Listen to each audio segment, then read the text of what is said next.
Jumpa lagi dengan Skyson. Kita masuk ke contoh kasus percabangan lainnya. Misalnya kita hendak menuliskan nilai kuliah untuk mahasiswa yang terdiri dari huruf A hingga E. Setiap huruf merepresentasikan keterangan seperti A adalah sangat baik, B adalah baik, dan seterusnya. Kita akan membuat skrip di mana kita diberikan nilai dalam bentuk huruf A hingga E, dan kita harus menuliskan keterangan dari nilai tersebut di layar. Untuk menyelesaikan soal ini, kita akan menggunakan percabangan bersarang.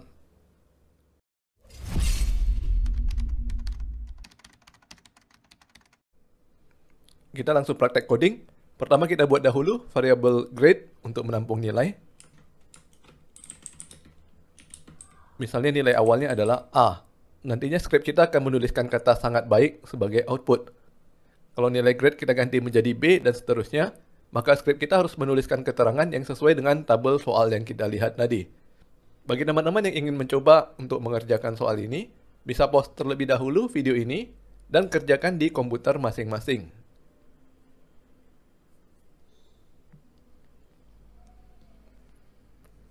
Sekarang kita coba kerjakan ya. Kita gunakan percabangan dengan kata kunci if.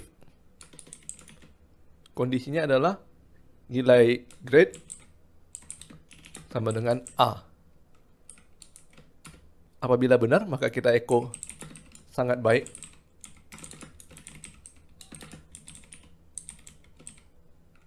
Sedangkan bila salah,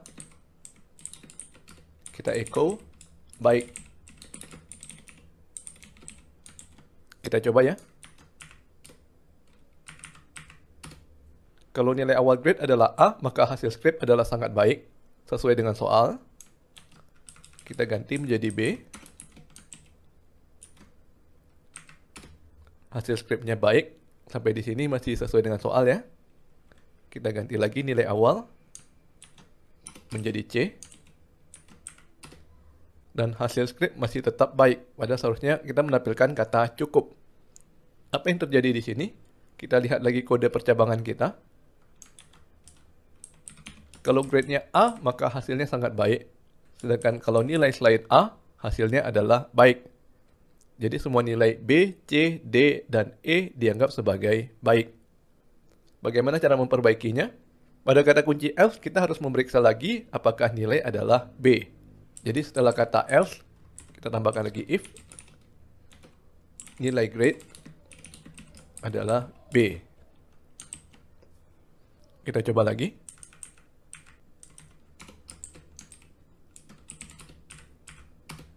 A sangat baik. B baik.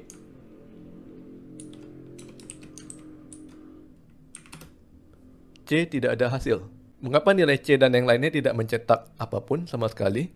Karena kita hanya menulis kode untuk grade A dan B. Kita masih belum menulis kode untuk grade lainnya. Nah, khusus untuk bahasa pemrograman PHP, kalau kita ingin menulis else if seperti ini, maka kata kuncinya boleh dipisah dan boleh digabung. Jadi kita boleh menulisnya seperti else spasi if, seperti yang sekarang, atau else if digabung. Hasilnya tetap sama ya, tidak ada error. Namun saya pribadi lebih suka menuliskan else spasi if. Jadi terpisah ya. Sekarang kode else if ini kita copy, lalu kita paste sebanyak 3 kali. Lalu kita ubah ya. Satunya untuk huruf C. C adalah cukup. Satunya lagi untuk D. D adalah kurang. Dan satunya lagi untuk E. E adalah gagal. Sebenarnya kode kita sudah cukup sampai di sini. Namun ada baiknya kita menambah lagi kata kunci else untuk semua nilai di luar huruf A hingga E. Kode else akan dijalankan apabila nilai awal yang diberikan adalah salah. Sebagai isi dari else, kita tulis saja error.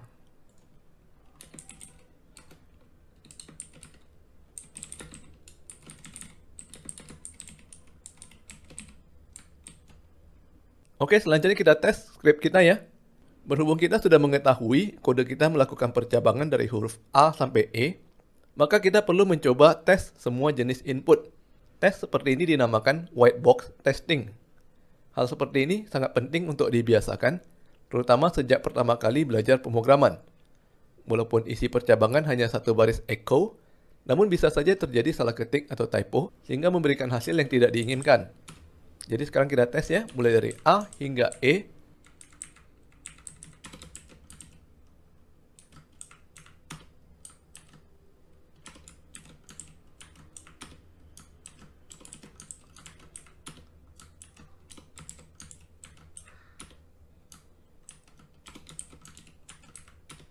Dan kita juga mencoba huruf Z sebagai huruf di luar kelima nilai.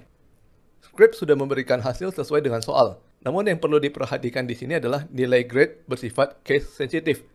Berhubung yang kita jadikan kondisi di sini adalah huruf besar, maka kita tidak bisa menggunakan huruf kecil. Sebagai contoh, kalau kita beri nilai awal huruf A kecil, maka hasilnya adalah error. Kita sudah berhasil mengerjakan soal dengan menggunakan percabangan if.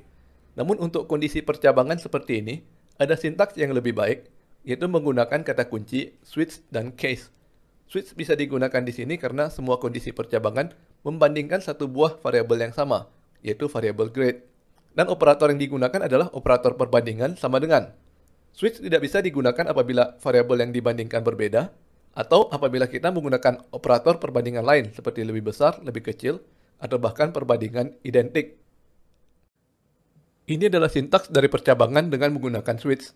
Pertama kita sebut kata kuncinya switch, diikuti oleh nama variabel dalam tanda kurung. Setelah itu kurung kurawal pembuka dan penutup. Di dalamnya kita tulis kata kunci case, diikuti oleh nilai dari variabel tersebut. Apabila ternyata nilai variabel sama dengan case, maka kita menjalankan statement yang berada di dalam case. Perhatikan bahwa setelah case tidak perlu menggunakan kurung kurawal. Semua kode yang berada setelah case akan dijalankan hingga ketemu kata break. Kalau kita hendak memeriksa nilai kedua, kita tinggal mulai lagi case baru dan diakhiri oleh break. Bagian terakhir dari switch adalah default yang kita isi dengan instruksi kalau nilai variabel tidak ada yang sesuai dengan seluruh case. Kita praktek coding.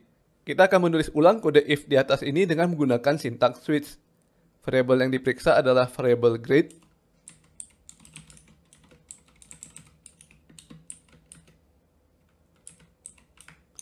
Case pertama adalah huruf A. Perintah yang dijalankan adalah echo sangat baik, lalu garis baru.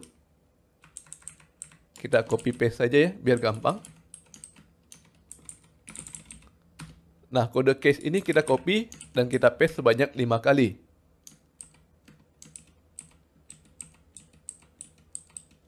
Kita ubah nilainya.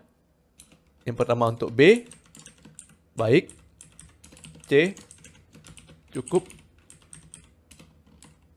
D, kurang. E, gagal. Dan case terakhir adalah default. Dengan tulisan error. Kita jalankan. Hasilnya error ya, keduanya error. Karena grade kita bernilai A kecil. Kalau diubah menjadi A besar, maka hasilnya sangat baik, sangat baik. Ada dua buah hasil ya. Yang pertama adalah hasil dari if, sedangkan yang kedua adalah hasil dari switch. Teman-teman bisa mencoba sendiri untuk nilai lainnya. Yang penting di sini adalah sintaks if dan sintaks switch harus memberikan hasil yang sama. Ada beberapa hal unik dari sintaks switch. Yang pertama adalah kalau kita lupa menuliskan kata break, maka kode yang dijalankan akan bablas ke case berikutnya. Sebagai contoh, misalnya tulisan break pada nilai B kita hapus. Lalu grade kita ubah menjadi B. Maka tulisan yang keluar dari sintaks switch adalah baik dan cukup. Karena case di B ini tidak ada breaknya, jadi kode dijalankan, dilanjutkan ke case C. Maka hasil yang keluar adalah baik dan cukup. Trik lainnya adalah kita bisa membuat beberapa case melakukan hal yang sama. Misalkan kalau kita mau mengubah agar nilai B dan C sama-sama mengeluarkan kata cukup, maka kita bisa menghapus kode setelah case B. Jadi case B langsung diikuti oleh case C.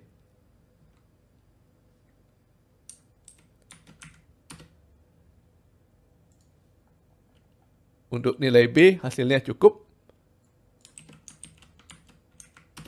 Untuk nilai C hasilnya juga cukup. Kita kembalikan kode ke yang benar ya.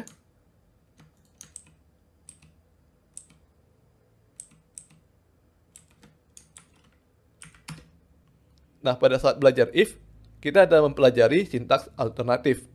Pada switch juga terdapat sintaks alternatif. Kita copy paste dahulu kode switch-nya ya.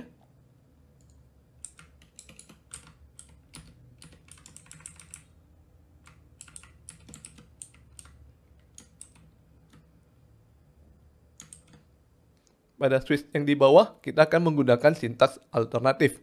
Caranya adalah kita ubah tanda kurung kurawal pembuka menjadi tanda titik 2. Dan kurung kurawal penutup kita ganti menjadi kata kunci end switch. Kita jalankan. Sekarang kita mendapatkan hasil sebanyak 3 buah ya. Yang pertama menggunakan if, yang kedua menggunakan switch, dan yang ketiga menggunakan switch alternatif. Teman-teman bisa mencoba sendiri hasil dari nilai grade lainnya. Oke, sampai di sini dulu video kita kali ini. Sampai bertemu lagi di video berikutnya.